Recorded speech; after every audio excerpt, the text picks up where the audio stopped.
তাহলে এই স্টার্ট বাটনের উপরের অংশ অল প্রোগ্রাম লেখা থাকবে, এটির উপরে ক্লিক করি এবং এরকম একটি লিস্ট থাকবে যার মধ্যে থেকে আমরা খুঁজে দেখব মাইক্রোসফট অ্যাক্সেস বা মাইক্রোসফট অফিস কোথায় রাখা আছে সেই জায়গাটি।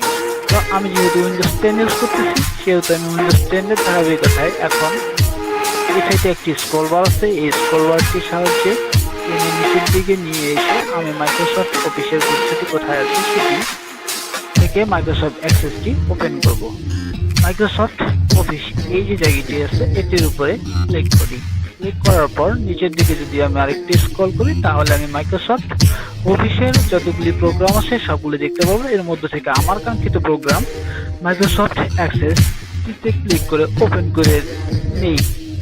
এটির উপরে যদি আমি মাউসের লেফট বাটন দ্বারা একটি ক্লিক করি তাহলে এটি ওপেন হয়ে যাবে। এর ব্যতীত আমরা আরেকটি উপায়ে মাইক্রোসফট অ্যাক্সেসকে ওপেন করতে পারি, সেটি হচ্ছে আমরা আমাদের সার্চ বার যে অংশটি দেওয়া আছে এই সার্চ বারের উপরে যদি লিখি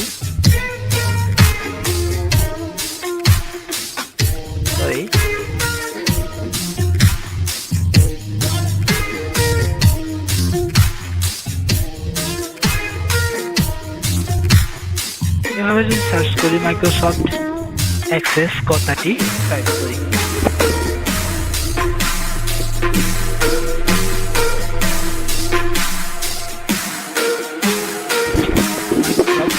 অ্যাক্সেস কথাটি লেখার সঙ্গে সঙ্গে আমি পূর্ণাঙ্গ লিখিনি, সামান্য কিছু লিখেছি এবং সাজেস্ট আমাকে করতেছে মাইক্রোসফট অ্যাক্সেস সম্বন্ধে। এখানে আমি মাইক্রোসফট অফিস অ্যাক্সেস সফটওয়্যারটি এখান থেকে ক্লিক করেও রান করে নিতে পারি। এটির উপরে যখনই ক্লিক করব তখন এটি রান হয়ে যাবে। রান হয়ে গেল। এখন আমরা এই যে অংশটি বা মাইক্রোসফট অ্যাক্সেসের যে ইউজার ইন্টারফেসটি সর্বপ্রথম সামনে এসেছে আমরা এটি সম্বন্ধে একটু দেখে নিই। আমরা যদি উপর থেকে আমরা দেখে যাই, সর্বপ্রথম এখানে একটি দেওয়া আছে অফিস বাটন। আমরা অফিস বাটনের উপরে ক্লিক করে দেখি অফিস বাটনে কি আছে। অফিস বাটন এর উপরে ক্লিক করার সঙ্গে সঙ্গে আমাদের কাছে একটি পপ আপ শো করলো। এই পপ আপের মধ্যে আমরা দেখতে পাচ্ছি কিছু মেনু আছে।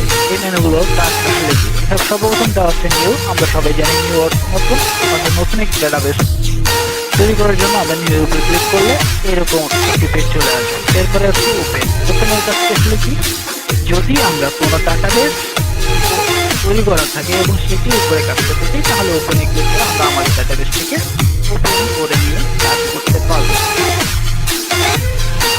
এরপরে দেওয়া আছে save as, print, manage, email, publish, close database, এগুলো সম্বন্ধে মোটামুটি আমাদের বেসিক ধারণা আছে। তো আমরা এখান থেকে ক্লোজ ডাটাবেস বলতে কি, যে ডাটাবেসটি ওপেন করবে সেটিকে ক্লোজ করার জন্য ক্লোজ ডাটাবেস। এদিকে দেখা যাচ্ছে রিসেন্ট ডকুমেন্ট। আপনি যদি কোনো ডকুমেন্ট পূর্বে ওপেন করে থাকেন তাহলে সেটি আমরা রিসেন্ট ডকুমেন্টের মধ্যে দেখতে পাবো এবং সেটার উপরে ক্লিক করলে সেই ডাটাবেসটি ওপেন হয়ে যাবে। এরপরে যে অংশটি আছে এটাকে বলা হচ্ছে কুইক অ্যাক্সেস টুলবার। এই কুইক অ্যাক্সেস টুলবারের মধ্যে আমরা দেখতে পাচ্ছি কিছু টুল দেওয়া আছে। এটি হচ্ছে সেট, আনডু, রিডু। এগুলোকে আমরা সহজে ইউজ করার জন্য আমরা এখানে এগুলোকে অ্যাড করে রাখতে পারি। কুইক অ্যাক্সেস মানে আমরা তাড়াতাড়ি অ্যাক্সেস নিতে পারি বা অনুমতি নিতে পারি, তাই এটাকে বলা হচ্ছে কুইক অ্যাক্সেস। এখানে একটি ছোট্ট তীরের মতো অংশ দেওয়া আছে, এটির উপরে যদি ক্লিক করি তাহলে আমরা কিভাবে এর মধ্যে টুলগুলোকে অ্যাড করতে পারি সেই সম্বন্ধে এখানে বলে দেওয়া আছে। তারপরে আমাদের মাইক্রোসফট অ্যাক্সেস কথাটি লেখা দেখা যাচ্ছে, এই অংশটির নাম হচ্ছে টাইটেল বার। টাইটেল বার হচ্ছে একটি প্রোগ্রামের পরিচিতি বহন। সেটি শুধুমাত্র প্রোগ্রাম নয়, ফোল্ডার, ফাইল যেটাই হোক না কেন আমরা যদি ওপেন করি তার একটি টাইটেল পেয়ে থাকি। এই টাইটেলটি হচ্ছে কি, এটি কোন ধরনের সফটওয়্যার এবং কি নামে সেট করা আছে তা শো করবে।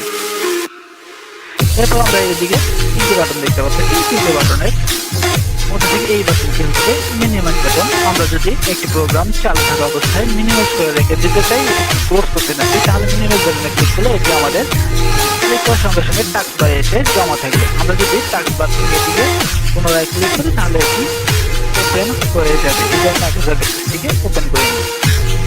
এরপরে দেওয়া হচ্ছে এটাকে আমরা ম্যাক্সিমাইজ বাটন বলে থাকি। যখন এটা ম্যাক্সিমাইজ অবস্থায় থাকে তখন এই বাটনটিতে রিস্টোর ডাউন কথাটি শো করে, অর্থাৎ এটাকে যদি ক্লিক করি তাহলে এটি একটু ছোট হয়ে যাবে। এটার উপরে ক্লিক করার সঙ্গে সঙ্গে ছোট হয়ে গেছে। আমরা এটাকে যে অবস্থানে রেখে দেবো, পরবর্তী সময়ে রিস্টোর করলে ঠিক এটি কতটুকু জায়গা দখল করবে। যে রিস্টোর ডাউন বাটন ক্লিক করার সময় এটি আবার সম্পূর্ণভাবে প্রসারিত হয়েছে এবং আবার আমরা পুনরায় এটিকে চেক করে দেখি। এখানে ক্লিক করার সঙ্গে সঙ্গে ম্যাক্সিমাইজ বাটনে ক্লিক করার সঙ্গে সঙ্গে এটি রেজিস্টার ডাউন হবে। যতটুকু অংশ জুড়ে আমরা এটাকে দেখেছিলাম ঠিক ততটুকু অংশ জুড়ে এটি চলে আসলো। পুনরায় এটিকে যদি আবার ক্লিক করি তাহলে কি হবে, এটার উপর আমরা যদি কার্সরটি নেই তাহলে এটা ম্যাক্সিমাইজ দেখাচ্ছে, অর্থাৎ এটিকে পুরো ডিসপ্লে জুড়ে প্রশস্ত হবে। তাই এটাকে বলা হচ্ছে ম্যাক্সিমাইজ। ক্লিক করে নিলে এটি ম্যাক্সিমাইজ হয়ে গেল। এরপরে দেওয়া আছে ক্লোজ। যদি আমরা সম্পূর্ণ প্রোগ্রামটিকে বন্ধ করে দিতে চাই, অ্যাক্সেস প্রোগ্রামটিকে ক্লোজ বন্ধ করে দিতে চাই, তাহলে ক্লোজ বাটনে ক্লিক করলে বন্ধ হয়ে যাবে। এদিকে আমরা দেখতে পাচ্ছি open session database. Open session database এর এই নেভিগেশনটি কাজ হচ্ছে, যদি আমরা পূর্বে কোনো ফাইল ওপেন করে থাকি সেটি এখানে ফাইল বা ডাটাবেস, পূর্বে যদি কোনো ডাটাবেস আমরা ওপেন করে থাকি তাহলে এটি আমাদের এখানে শো করবে। এটার উপরে ক্লিক করলে আমাদের ডাটাবেসটি আমাদের সামনে প্রদর্শিত হবে। এরপরে দেওয়া আছে এখানে এই নেভিগেশনের মধ্যে দেওয়া আছে টেমপ্লেট ক্যাটাগরি, আর এটা আছে ফ্রম মাইক্রোসফট অফিস অনলাইন। এই মাইক্রোসফট অফিস অনলাইন যদি আমরা অনলাইনে কোনো কিছু খুঁজি তাহলে এটা খুঁজতে পারতেছি। আর এখানে আমরা টেমপ্লেট ক্যাটাগরি, আর দুটো ক্যাটাগরি দেখাচ্ছে, একটা ফিচার আর একটা হচ্ছে লোড টেমপ্লেট। ফিচার টেমপ্লেটের উপরে ক্লিক করলে আমাদের এই ইন্টারফেসটি কোনো চেঞ্জ হচ্ছে না, এই জায়গাটুকু কোনো পরিবর্তন হচ্ছে না। এখানে আমরা কয়েকটি জিনিস দেখতে পাচ্ছি। প্রথমে আছে নিউ ব্ল্যাঙ্ক ডাটাবেস। আমরা নতুন একটি ডাটাবেস ক্রিয়েট করতে যদি চাই তাহলে নিউ ব্ল্যাঙ্ক ডাটাবেসের এখানে এটার উপরে ক্লিক করলে এখানে আমাদের ডাটাবেস তৈরি করার অপশন দিয়ে দিবে। তারপরে দেওয়া আছে ফিচার অনলাইন টেমপ্লেট। যদি আমাদের পিসির মধ্যে যেটা কানেকশন অর্থাৎ নেট কানেকশন থাকে তাহলে আমরা এইখান থেকে যে ফিচারটি প্রয়োজন সেই ফিচারটির উপরে ক্লিক করে ডাউনলোড হওয়ার পর এটি ইউজ করতে পারবো। এটার উপরে ক্লিক করলে এখানে দেখাচ্ছে ডাউনলোড নাও। আমাদের যদি ডেটা কানেকশন থাকে ডাউনলোডে ক্লিক করলে এটি ডাউনলোড হয়ে ওপেন হবে। এরপরে ফিচারিং এর নিচে দেওয়া আছে লোড ট্যাবলেট। আমরা যদি লোড ট্যাবলেটের উপরে ক্লিক করি তাহলে আমাদের মাইক্রোসফট অফিসের কানেকশনকৃত কিছু ট্যাবলেট যেগুলো তৈরি করা আছে সেগুলোকেও আমরা ব্যবহার করতে পারবো। এটার উপরে ক্লিক করলে আমাদের সামনে লোকাল অর্থাৎ আমাদের পিসির মধ্যে যে স্টোর আছে এমন ডাটাবেস শো করতেছে। এই ডাটাবেসের মধ্যে থেকে আমরা যে ডাটাবেসটি নিতে চাই যদি তাহলে ক্লিক করলে এটা ক্লিয়ার অপশন চলে আসবে, অর্থাৎ এই যে কন্ট্যাক্টে যার যার প্রয়োজন এর উপরে বেস করে টেবিল তৈরি করা আছে এবং একটি টেবিলের মধ্যে যার রেজিস্ট্রেশন বা ধার তৈরি করে দেওয়া দরকার তা তৈরি করে দেওয়া আছে এবং যতগুলো নিয়ম প্রয়োজন আর কি তারা সেগুলোকে তৈরি করে রাখতে চাইলে আমরা এগুলোকে ইউজ করতে পারি। সেটা হচ্ছে শর্টকাট। যদি মনে হয় যে হ্যাঁ আমি এটা করতে যাচ্ছি পুরো থেকে করা আছে তাহলে তো কষ্ট করে আর কাজটি করার দরকার নেই, আমরা আমাদের প্রয়োজন অনুভূতি ইনপুট নেব তাহলে আমরা এগুলো থেকে নিয়ে ব্যবহার করতে পারি। আর যদি মনে করি না তৈরি করতে পারছি তৈরি করবো। এরপর আমরা আবার পুনরায় এই জায়গাতে আসি। এখানে আছে কি from Microsoft office online. From Microsoft office online এর আগেও বলছি মাইক্রোসফট এই যে ফিচারটিং এর যে অপশনটি দিয়েছিলেন ঠিক এটা সেটাই এখানে ক্যাটাগরি অনুপাতে দিয়ে রেখেছে। আমরা যদি ক্লিক করি ওই ক্যাটাগরি অনুপাতে শো করবে। যেমন বিজনেসের উপরে ক্লিক করলাম তাহলে বিজনেসের উপরে যা থাকবে তা শো করবে। এই যে দেখেন এখানে অনেকগুলো দেখাচ্ছে, যেটা কানেকশন আমার দেওয়া আছে তাই। বিজনেস থেকে দেখাচ্ছে মাইক্রোসফট অফিস অনলাইন, এখান থেকে template category office online is not available অর্থাৎ এখনো দেয়নি। তো যাই হোক আমরা এগুলো দেখবো না, আমরা যেহেতু নিজেরাই করতে পারি তাই আমরা তৈরি করবো। তো আমরা ফিচারিং এর উপরে ক্লিক করি, এখান থেকে ব্ল্যাঙ্ক ডাটাবেস এটার উপরে ক্লিক করি এবং হ্যাঁ এখানে একটি বিষয় আমাদের আগে জেনে রাখা উচিত। হয়তো আপনারা এর আগে অনেক প্রোগ্রাম ইউজ করে রেখেছেন, সেই প্রোগ্রামগুলোতে কি করেছেন আগে কাজ করেছেন পরে সেভ করেছেন, কিন্তু ডাটাবেজের ক্ষেত্রে বা মাইক্রোসফট অফিস এক্সেসের ক্ষেত্রে একটু বিপরীত ধর্মী। এখানে আপনারা যদি চান যে হ্যাঁ আমি এটাকে আগেই কাজ করবো পরে সেভ করবো এরকম কোনো ওয়ে নেই। কাজের থেকে আগে সেভ করতে হবে, তারপরে কাজ করতে হবে। সেক্ষেত্র থেকে এখানে আমরা যে সুবিধাটা পেয়ে থাকি যে আমাদের ডেটা লস হওয়ার সম্ভাবনা নাই ধরলেই চলে।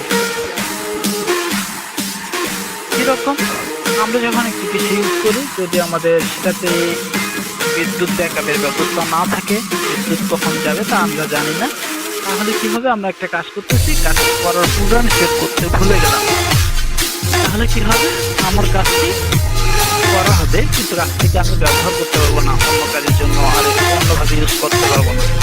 এই যে সমস্যা, এই সমস্যাটা আমরা এই জায়গা থেকে এড়াতে পারছি। কারণ কি, আগে আমরা একটি ফাইল সেভ করে নিচ্ছি, তারপর সেটা নিয়ে কাজ করতেছি। তো এখন আমরা রাইট থেকে যে নেভিগেশনটি ছিল সেই নেভিগেশনের মধ্যে এখানে একটি বিষয় দেখেন, আমরা ফিচারিংয়ে ক্লিক করার পর নিউ ব্ল্যাঙ্ক ডাটাবেজ, এই নিউ ব্ল্যাঙ্ক ডাটাবেজের উপরে যখন ক্লিক করলাম তখন আমাদের সাইটে নেভিগেশন শো করতেছে। এই নেভিগেশনের মধ্যে এসে আমরা আমাদের ফাইলটিকে সেভ করার যে অপশন সেটা পেয়ে যাব। সেভ করার জন্য অর্থাৎ ক্রিয়েট করা, এখানে সেভ আগে কি করবো, সেভ করবো, তারপরে কি করবো, ক্রিয়েট করবো। তো সেভ করার জন্য সর্বপ্রথমে আমরা এদিকে এসে আমরা আমাদের লোকেশনটাকে এবং আমরা ডাটাবেসটাকে কি নাম সেভ করতে পারছি সেটি দিয়ে দেবো। তো আমরা প্রথমে দেখছি ব্ল্যাঙ্ক ডাটাবেস, ডাটাবেসের জন্য এখানে বলেই দিয়েছে create a Microsoft Office Access database that does not contain an existing data for or object, মানে এখানে কোনো ডাটা বা অবজেক্ট কিছুই থাকবে না, আপনার নতুন একটা ডাটাবেস ক্রিয়েট হবে। তারপর এখানে নিচে দেওয়া আছে ফাইল নেম, আপনারা যে ফাইল নেমটি দিতে যাচ্ছেন সেটি এখানে লিখে দিবেন।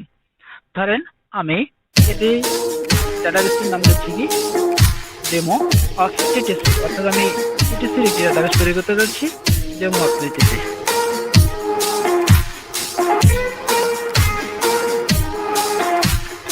ডেমো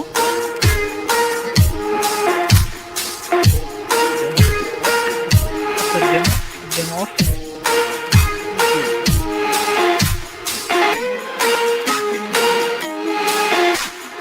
ডেমো অফ টিটিসি নামে আমি ডাটাবেসটা ক্রিয়েট করতে যাচ্ছি। তো তার পূর্বে আমার জানা দরকার আমি ফাইলটি কোথায় বা ডাটাবেসটি কোথায় রাখতে যাচ্ছি বা কোথায় সেভ হচ্ছে।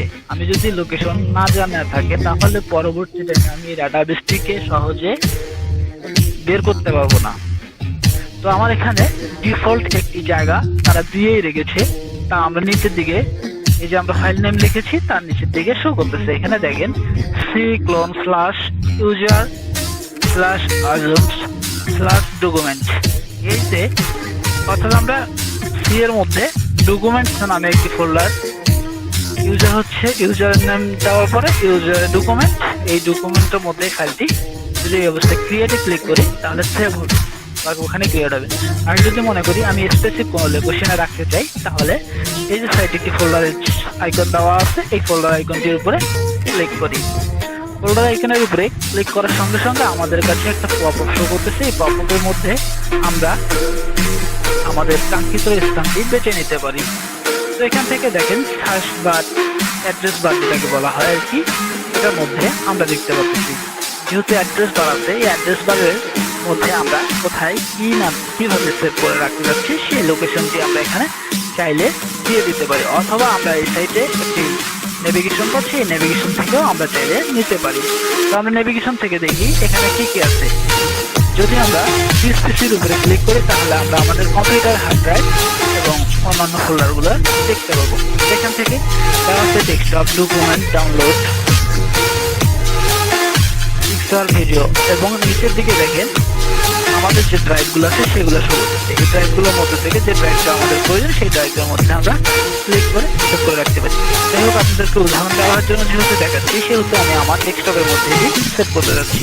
ডেস্কটপের মধ্যে সেভ করার জন্য আমি সর্বপ্রথম ডেস্কটপে ক্লিক করি, ডেস্কটপটাকে ওপেন করে নিই। ডেস্কটপটি ওপেন হয়ে গেল। এখন আমরা এখানে যদি সেভ করি তাহলে ডেস্কটপের মধ্যে কি থাকা একটা জায়গায় সেভ হবে, সেক্ষেত্র থেকে আমাদের ফাইলটি খুঁজে পাওয়া অনেক সময় দুঃসাধ্য হয়ে যেতে পারে। এই জন্য আমরা কি করবো, একটি ফোল্ডার ক্রিয়েট করবো, একটি নির্দিষ্ট ফোল্ডারের মধ্যে যত কাজ হচ্ছে সেগুলো যদি আমরা নির্দিষ্ট ফোল্ডার রাখতে হচ্ছে ফোল্ডারের মধ্যে রাখি তাহলে কি হবে, সহজে খুঁজে পাবো। তো সেই জন্য আমরা এখানে একটি ফোল্ডার ক্রিয়েট করি। নিউ ফোল্ডারে ক্লিক করার সঙ্গে সঙ্গে একটি ফোল্ডার ক্রিয়েট হয়ে গেল। এই ফোল্ডারের নামটা আমরা এখান থেকে দিয়ে দিতে পারি। তো আমি কি দিতে যাচ্ছি, ডিবি